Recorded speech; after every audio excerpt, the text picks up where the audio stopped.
जरूर, यहाँ आपके लिए एक छोटी मौखिक कहानी है। एक बार की बात है, एक विशाल जंगल के किनारे बसे एक छोटे से गांव में इलारा नाम की एक छोटी लड़की रहती थी।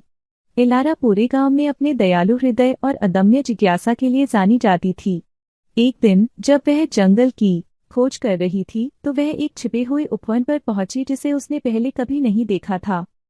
उपवन के बीच में एक पुराना ओक का पेड़ खड़ा था जिसकी शाखाएं स्वागत करने वाली भुजाओं की तरह फैली हुई थीं। पेड़ के नीचे एक छोटा अलंकृत बक्सा था। इलारा उत्साह और घबराहट के मिश्रण के साथ उसके पास गई। उसने ध्यान से बक्सा खोला और एक खूबसूरती से तैयार किया हुआ लॉकेट निकाला। लॉकेट एक फीकी जादुई चमक के साथ गुनगुना रहा था। जब उसने उसे पकड़ा तो अंदर से एक कोमल आवाज आई, मुझे खोजने के लिए धन्यवाद। मैं किसी ऐसे व्यक्ति की प्रतीक्षा कर रही थी जो मेरी मदद करने के लिए शुद्ध हृदय वाला हो।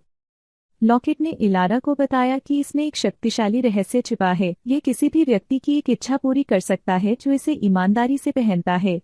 इलारा ने अपनी इच्छा के बारे में ध्यान से सोचा। वह इसे अपने लिए नहीं बल्कि अपने गांव के लिए इस्तेमाल करना चाहती थी जो लंबे समय से सूखे से जूझ रहा था। एक गहरी सांस के साथ इलारा ने अपनी आंखें बंद की और अपनी इच्छा प्रकट की। अगली सुबह गांव में धीरे धीरे बारिश होने लगी। खेत हरे हो गए और कुएं भर गए। गांव के लोग खुश हुए और अचानक हुए बदलाव पर आश्चर्यचकित हुए। इलारा ने लॉकेट को वापस बैग में रख दिया जहां यह रहस्यमय तरीके से गायब हो गया जैसे यह दिखाई दिया था।